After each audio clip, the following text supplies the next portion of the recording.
যেরকমটা আপনাদের বলেছিলাম সামনে একটা ঘুরতে যাওয়ার প্ল্যান আছে, তো সেই জন্যেই আমার পাসপোর্টটাকে একটুখানি রিনিউ করতে হলো। এটা ঠিক রিনিউ বলবো না, আসলে আমার সারনেমটা আফটার ম্যারেজ চেঞ্জ করা হয়নি, তো সেটাই চেঞ্জ করার জন্য আমাকে আবার করে পাসপোর্ট অফিসে যেতে হলো, অ্যাপ্লিকেশন করতে হলো, ম্যারেজ সার্টিফিকেট দিয়ে সমস্ত কিছু কাজকর্ম করার পরে আমি রিভাইজড আমার পাসপোর্ট পাবো। তো সেই প্রসেসটাকে কমপ্লিট করার জন্য আমি সেদিনকে যাচ্ছিলাম পাসপোর্ট অফিসে।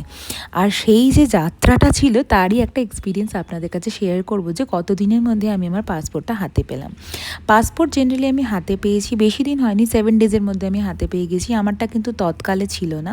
তো প্রসেসটা ছিল খুবই সিম্পল। আপনি গিয়ে অ্যাপ্লিকেশন আপনি অনলাইনে করে নিতে পারবেন। অনলাইনে অ্যাপ্লিকেশন করার পরে আপনি যখন পাসপোর্টের অফিসে যাবেন আপনাকে অ্যাপয়েন্টমেন্ট করে যেতে হবে। অ্যাপয়েন্টমেন্ট করে যাওয়ার পরে আপনার ওরা আপনার সমস্ত ডিটেলস ডকুমেন্টস চেক করবে এবং তারপরে আপনাকে একটা মানে ক্লিয়ারেন্স দিয়ে দেবে। তারপরে আপনার যেখানে নিয়ারেস্ট পুলিশ স্টেশন সেখানে আপনার পাসপোর্টের ভেরিফিকেশনের জন্য আসবে। আপনাকে একটা ছবি তুলে ওখানে যেতে হবে এবং সেই ছবি তুলে আপনি ছবি ডিটেলস সমস্ত কিছু নিয়ে যাবেন। যখন পুলিশ স্টেশন থেকে আপনার ভেরিফিকেশন হবে এবং ভেরিফিকেশন হওয়ার 2 থেকে 3 দিনের মধ্যেই কিন্তু আপনি পাসপোর্ট হাতে পেয়ে যাবেন। তো এটা হচ্ছে সম্পূর্ণ প্রসেসটা।